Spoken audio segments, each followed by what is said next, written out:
Salam Merdeka Mengajar. Perkenalkan, nama saya Dewi Santi Hotnasari Nababan.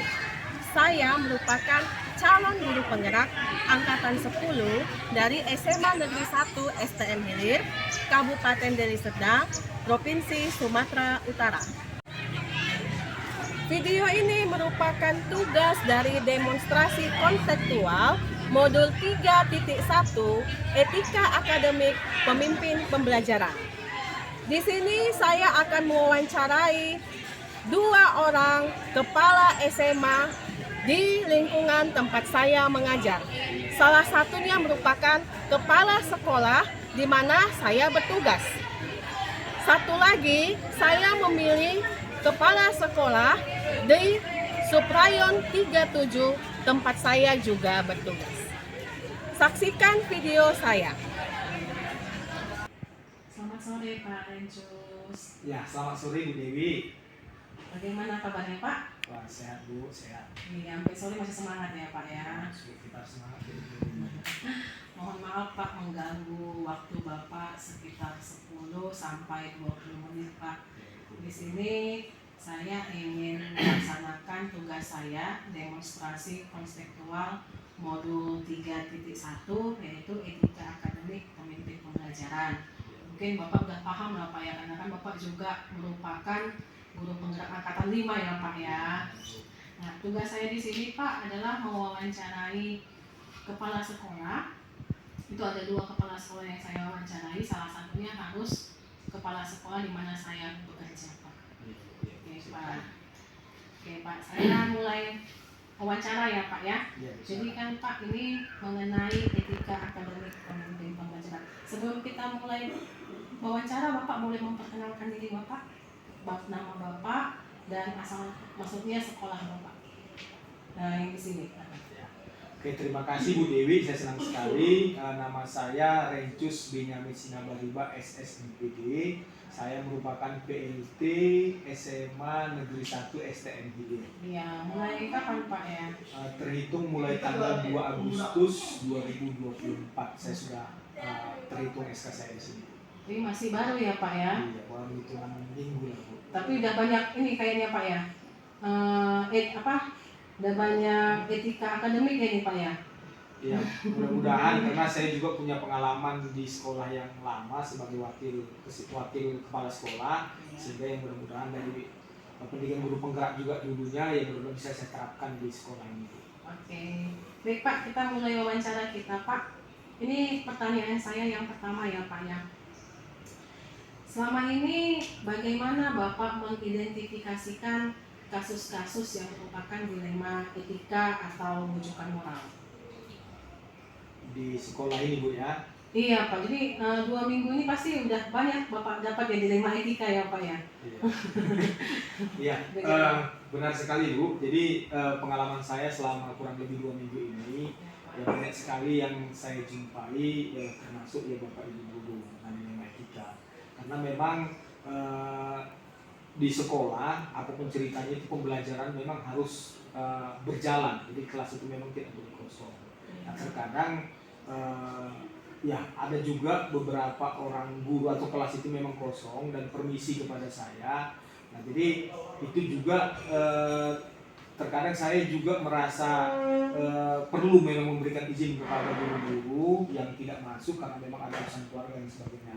Nah, tetapi di satu sisi saya juga memperhatikan bagaimana kelas yang kosong tersebut untuk pembelajaran siswa berlangsung. Nah, sehingga saya memikirkan apa yang harus saya kerjakan untuk Bapak Ibu guru yang permisi seperti itu.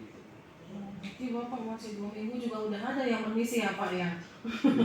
Iya Pak, berarti cara Bapak mengidentifikasikan ya, Bapak memikirkan ya apa solusinya ya Pak ya. Memang penting ketika guru misalnya sakit atau ada urusan yang lain ya Pak ya. Tapi anak-anak juga penting harus belajarnya nggak boleh ketinggalan ya Pak ya. Baik Pak, oke Pak. Nah yang berikutnya Pak, bagaimana Bapak menjalankan pengambilan keputusan di sekolah Bapak, terutama untuk kasus di mana ada 2 kepentingan yang sama-sama benar atau sama-sama mengandung nilai kebajikan? Jadi Bu, dalam pengambilan keputusan ya sebagai pimpinan itu memang kita harus lebih profesional. Jadi kita harus kesampingkan baik itu masalah pribadi maupun keluarga. Saya lihat memang agak sulit mengambil keputusan jika memang dibarengi dengan misalnya ada keluarga kita mungkin yang misalnya dalam berkaitan seperti itu, atau misalnya kepada guru yang mungkin lebih senior dari kita. Nah, jadi kalau saya pribadi saya harus lebih mendengarkan apa yang terbaik mungkin bagi guru, bagi siswa, dan saya harus bisa mengambil sikap untuk membuat keputusan yang lebih berpihak kepada siswa dan berpihak juga kepada guru. Nah, setidaknya lebih profesional seperti itu. Iya, berarti Bapak lebih mendengarkan dulu ya Pak ya, mendengarkan dari pihak guru, mendengarkan dari pihak siswa, baru Bapak mengambil keputusan win-win solution, bagaimana supaya solusi ini tidak merugikan kedua belah pihak ya Pak ya. Baik Pak. Nah, jadi Pak, langkah-langkah atau prosedur seperti apa yang biasanya Bapak lakukan dalam mengambil keputusan? Ya, jadi saya sebelum mengambil keputusan itu yang pasti saya akan panggil orang-orang yang mungkin berkaitan dengan keputusan yang akan saya ambil. Nah, setelah saya mendengarkan apa yang menjadi pemikiran dari orang-orang tersebut, bapak ibu guru ataupun siswa, maka saya akan bisa mengambil keputusan yang tepat dan memang mendekati yang namanya kebenaran tersebut gitu. Ya, berarti Bapak panggil guru dulu ya Pak ya, baru Bapak panggil siswa, terus kita mendengarkan kebenaran lah Pak ya, mana yang benar. Baik Pak. Hal-hal apa saja yang selama ini Bapak anggap efektif di dalam pengambilan keputusan pada kasus-kasus dilema etika Pak? Ya, yang pasti Bu, dalam pengambilan keputusan ini kan terkadang memang sulit karena memang tidak bisa menyenangkan semua orang. Iya. Setiap keputusan yang kita ambil itu pasti punya konsekuensi. Nah, jadi kita sebagai pemimpin ya di satuan pendidikan harus berani mengambil keputusan itu. Jadi saya pribadi kalau memang harus memang kita ambil keputusan yang pahit dan itu memang harus kita jalankan, ya kita harus jalankan. Nah, meskipun konsekuensinya setelah keputusan kita ambil ada mungkin guru yang tidak suka sama kita, atau misalnya siswa atau orang tua siswa yang tidak suka sama kita. Nah, perlahan-lahan kalau memang itu sudah benar, orang-orang tersebut nanti juga pasti akan memahami seperti itu. Iya Pak, memang benar Pak ya, kalau ketika kita mengambil keputusan tidak bisa semua orang kita puaskan dengan keputusan kita ya Pak. Pasti ada yang merasa tidak senang dengan keputusan kita ya Pak ya. Iya Pak. Nah, hal-hal apa saja yang selama ini merupakan tantangan Bapak dalam mengambil keputusan dalam kasus dilema etika Pak? Ya, satu sisi dalam pengambilan keputusan dilema etika ini saya cenderung memperhatikan juga dari kalau memang guru dari yang namanya usia. Oh, usia ya Pak. Jadi saya cenderung kadang kalau dia lebih senior dari saya, ya saya agak lebih hati-hati dalam mengambil keputusan. Sehingga guru tersebut juga tidak cenderung sakit hati. Kalau memang usianya di bawah saya rasa dia pasti lebih memahami. Kalau yang lebih senior ini biasanya agak lebih sensitif gitu, Bu. Dia lebih mudah untuk merasa sakit hati karena yang memberikan keputusan itu di bawah usianya. Nah, ini biasanya yang saya alami. Berarti Bapak lebih kerja ekstra di guru-guru yang lebih senior dari Bapak ya Pak ya. Walaupun kadang keputusan yang Bapak ambil tidak bisa menyenangkan beliau, tapi Bapak lebih hati-hati untuk menghadapinya ya Pak ya. Baik Pak.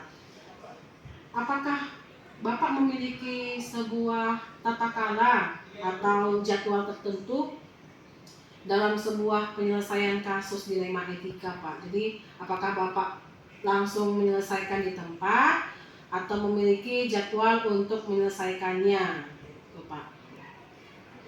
Ya, biasanya saya tidak langsung menyelesaikan di tempat. Biasanya saya akan pelajari dulu, nah, sehingga keputusan saya ambil benar-benar efektif. Bu. Jadi kalau seandainya saya ambil keputusan di tempat itu, takut saya nanti saya salah mengambil keputusan itu. Tapi Bapak pelajari dulu ya Pak ya. Berarti Bapak tipe orang pemikir ya Pak ya? Iya, harusnya memang harus kita pertimbangkan gitu. Karena ini kan menyangkut kepentingan orang lain, ini nggak boleh kita ambil keputusan yang sembarangan. Iya Pak, iya Pak. Jadi berarti Bapak bentuk prosedur yang Bapak jalankan adalah ketika ada sebuah dilema etika, Bapak berpikir dulu, nggak langsung putuskan di tempat ya Pak ya. Terus Bapak panggil orang-orang yang terkait dalam kasus dilema etika ini, Bapak melakukan pendekatan secara pribadi, terus Bapak pikirkan lagi mana yang benar, mana yang salah sesuai dengan aturan-aturan yang ada ya Pak ya, baru Bapak mengambil keputusan. Begitu ya Pak ya. Ada nggak Pak kira-kira seseorang atau misalnya ada faktor yang selama ini membantu Bapak dalam mengambil keputusan dalam kasus-kasus dilema etika? Yang pasti sebelum saya mengambil keputusan, saya pasti akan bertanya kepada orang-orang sekitar dulu. Ada ya Pak ya. Tetap saya harus pertimbangkan saran-saran dari orang-orang sekitar saya. Berarti orang-orang sekitar Bapak ya. Iya. Berarti ada yang berperan ya Pak ya.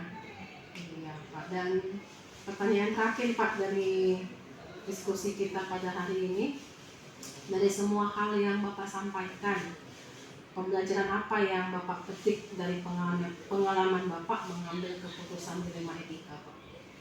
Ya, pelajaran bisa diambil dari pengambilan keputusan yang berkaitan dengan dilema etika itu sangat banyak ya. Karena memang setiap persoalan itu sebenarnya pasti ada solusi, tidak ada persoalan tidak ada solusinya. Jadi terkadang kita berfokus atau kita memfokuskan diri kepada permasalahan itu, sementara solusinya sebenarnya sudah ada. Nah, jadi saya rasa setiap persoalan yang kita hadapi itu, kalau memang kita berpikir secara positif, kemudian kita meminta saran dari orang sekitar, nah jadi tidak ada yang artinya persoalan yang sulit, pasti bisa kita selesaikan selama memang kita bisa duduk bersama dengan orang sekitar dan kita mengambil keputusan yang objektif, tidak berpihak kepada orang-orang tertentu gitu. Oh iya Pak. Berarti saya suka kali dengan kalimat Bapak, tidak ada persoalan yang tidak ada solusinya ya Pak ya. Kadang kita sering mentok, aduh apa ya mikirnya. Jadi dengan berbincang-bincang dengan Bapak pada hari ini, saya dapat beberapa pembelajaran lah Pak. Yang pertama itu yaitu tadi Bapak katakan tidak ada persoalan yang tidak ada solusinya. Nah, terus yang berikutnya tadi Pak yang di awal tadi itu Pak, kita tidak bisa menyenangkan semua orang dengan keputusan kita, tapi kita harus melihat mana yang terbaik, terpacu pada aturan dan tata tertib yang berlaku. Saya senang dengan pemikiran Bapak yang kata Bapak harus berpikir positif. Ini kadang yang susah ya Pak ya kita lakukan ya Pak. Kita harus berpikir positif. Apalagi Bapak yang di sini belum mengenal kami ya Pak ya. Berarti memang benar-benar harus berpikir positif dan meminta saran dengan orang-orang sekitar ya Pak ya. Jadi dalam mengambil keputusan Bapak pernah nggak Pak memutuskan sendiri dengan pemikiran Bapak gitu Pak ya? Ya, saya rasa Bu memang kalau kita mengambil keputusan secara pribadi bisa saja, ya kan. Tetapi apakah itu sudah efektif? Nah, saya rasa tidak. Jadi kita harus mendengarkan juga dari orang sekitar kita, biar kita bisa lebih matang dalam mengambil keputusan itu, sehingga saat keputusan sudah kita ambil, kita bisa lebih siap untuk menerima konsekuensi dari keputusan yang kita ambil itu.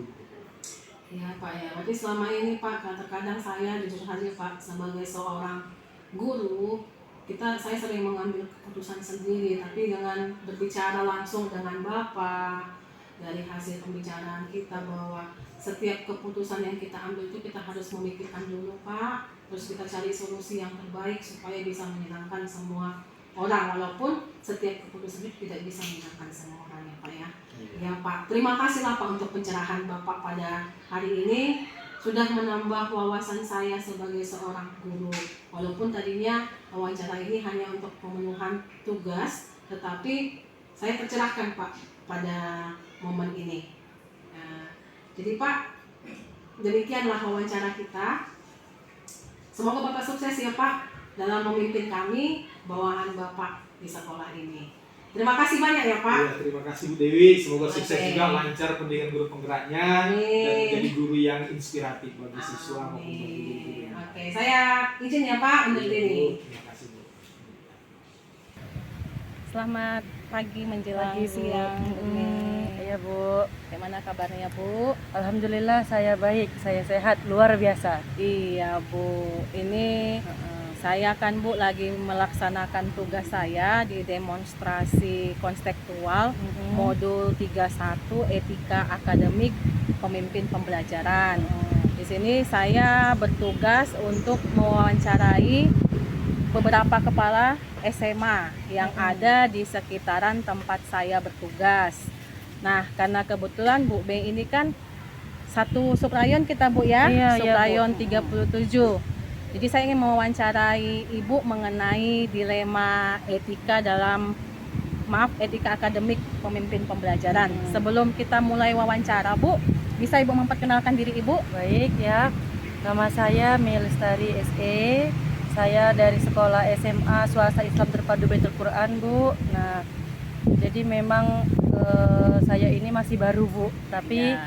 saya ingin belajar juga. Saya pengen punya banyak pengalaman dan belajar juga dari beberapa kepala sekolah lainnya, dan saya bersedia untuk Ibu wawancarai.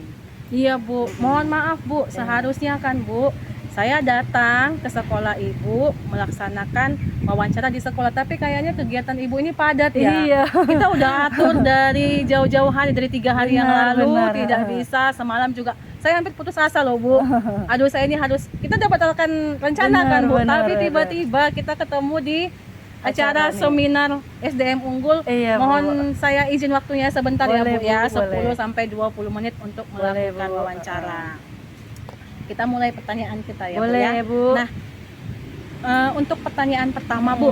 Jadi selama ini bagaimana Ibu dapat mengidentifikasikan kasus-kasus yang merupakan dilema etika atau bujukan moral? Oke, baik Bu. Jadi selama ini saya mengidentifikasi kasus-kasus dilema etika ini Bu.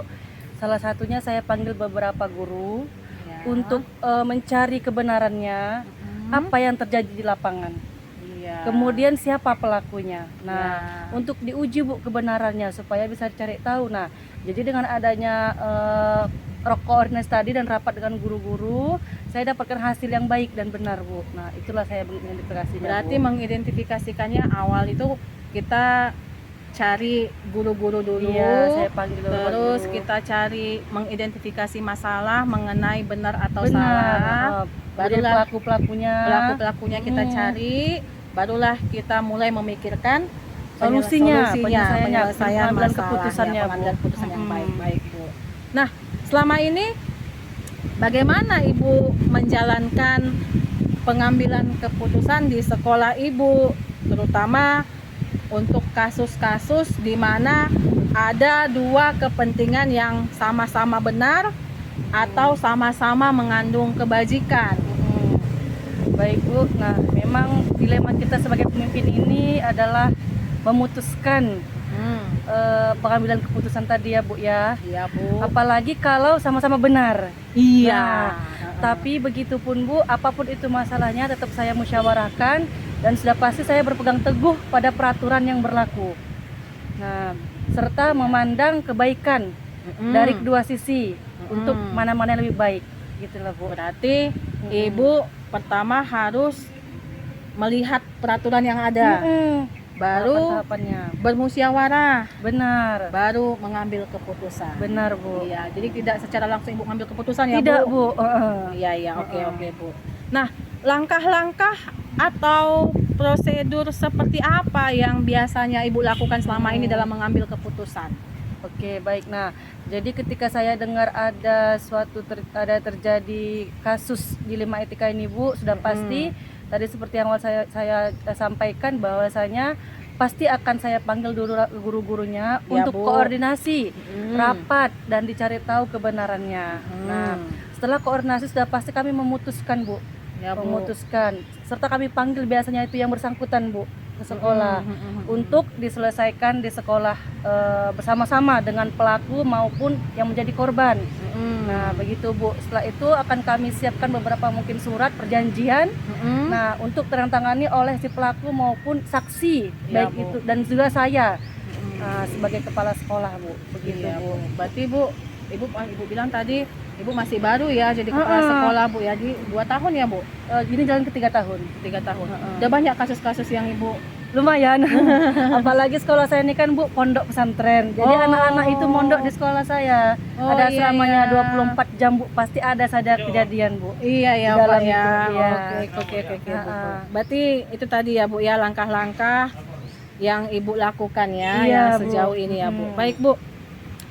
Yang pertanyaan berikutnya ya, Bu, Iya, ya. Bu, silakan. Hal-hal apa saja yang selama ini Ibu anggap efektif dalam pengambilan keputusan pada kasus-kasus dilema etika? Hal-hal yang paling efektif itu sudah pasti menurut saya adalah musyawarah dengan guru-guru, Bu. Iya ya, Bu, ya. Musyawarah dengan Musyawarah ya, Bu, guru-guru. ya. Eh, secara internal baik pun beramai-ramai dengan tadi yang saya sampaikan si pelaku dan dan banyak saksi nanti, Bu. Berarti misalnya ini ada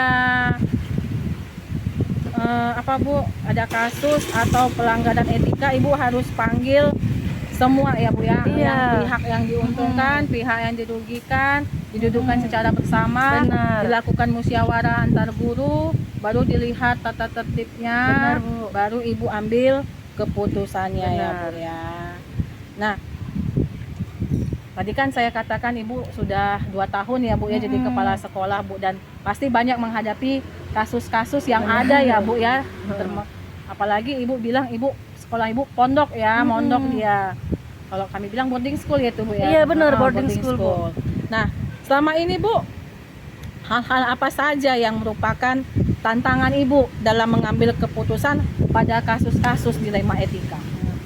Jadi biasanya itu, Bu, tantangannya itu adalah apabila kasus ini berkaitan dengan anak-anak yang mungkin orang tuanya itu pejabat Oh iya, yayasan. ya. Oh Nah, iya. jadi atau mungkin ada saudara atau dari yayasan kita, nah gitu kan, Bu, atau anak dari pejabat, karena apa?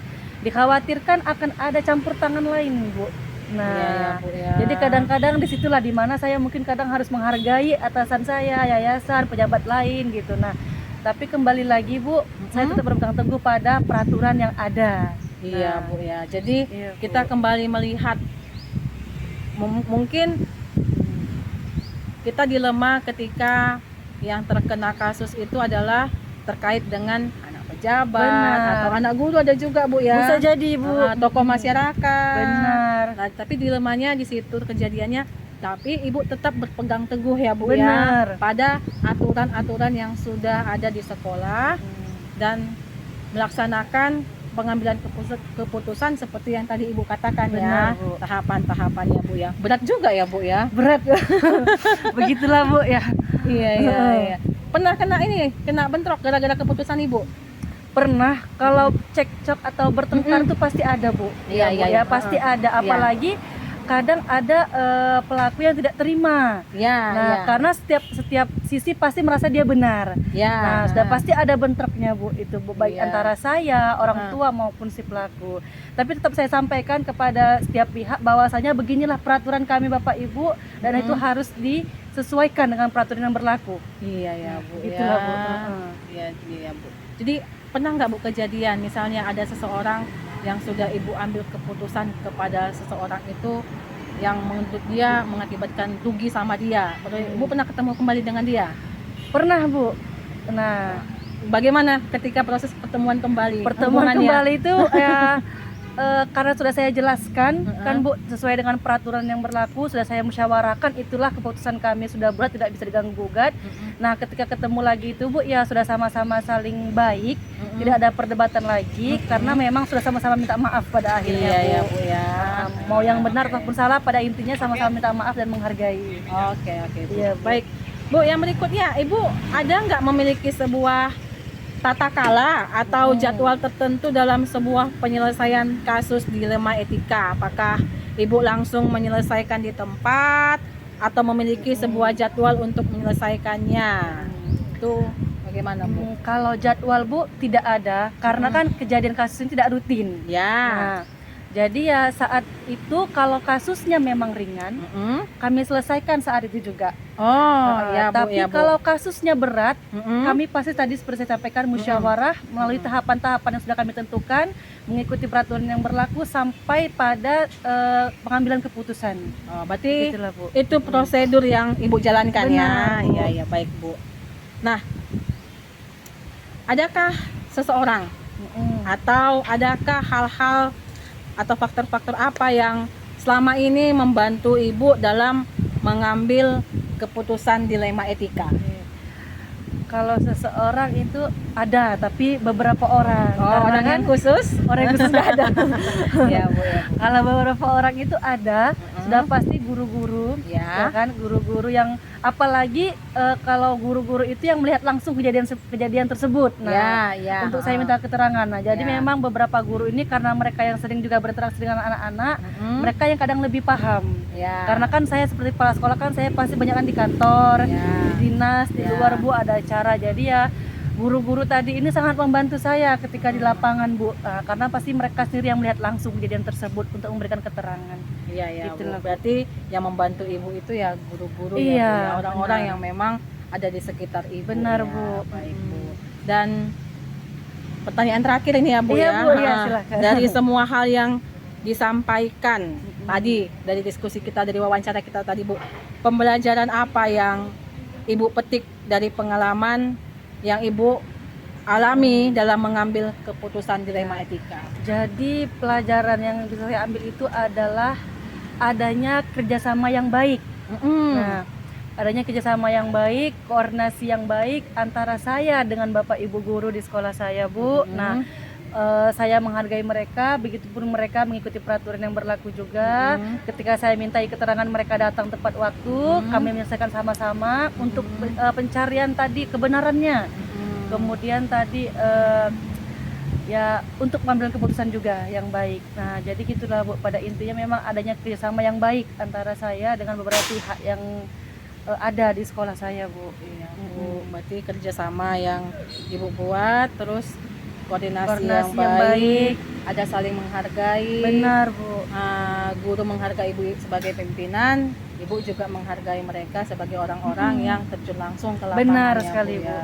Memang Bu, aduh bagus sekali Bu Mei ini jadi pemimpin Iya. sekolah ini, Mudah-mudahan. sudah kelihatan memang auranya, aura positifnya dalam Terima mengambil kasih, Bu. keputusan. Bu, terima kasih sudah memberikan pencerahan Iya, kepada saya Bu sama-sama. ya, menambah pengalaman saya dalam hal mengambil keputusan. Ternyata Ibu Mei ini selain dia cantik juga bijak ya. Terima kasih Bu, terima kasih. Nanti Bu, kapan-kapan saya akan main langsung ke sekolah Ibu ya Bu Silakan ya. Bu, silakan. Nggak Insya mengganggu Allah. kan Bu? Tidak, kalau saya ada di tempat silakan datang. Ya Bu. Ah. Terima kasih lah Bu untuk waktu Ibu. Semoga Ibu sehat-sehat, semoga Ibu semakin sukses Amin. dalam memimpin sekolah yang sekarang Ibu bina, SMA swasta IT ya Bu, ada Baitul Iya. Quran. Di SMA swasta IT Baitul Quran. Semoga juga nanti siswa-siswa Ibu menjadi orang-orang yang bermanfaat untuk dirinya, orang tuanya dan masyarakat. Terima kasih Bu. Oke, terima kasih banyak ya Bu Mei. Iya Bu, sama-sama. Sampai ketemu di hari-hari yang berikutnya. Iya, baik Bu.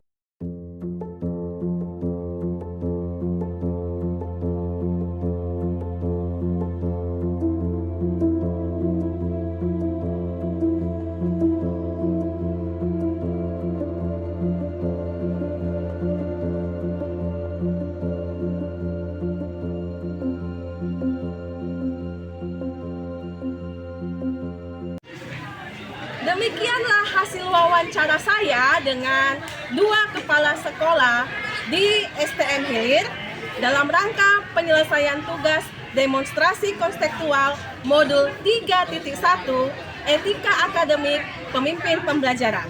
Semoga menginspirasi Bapak Ibu guru hebat dimanapun kalian berada. Saya Dewi Nababan, undur diri dari hadapan Anda. Salam guru penggerak.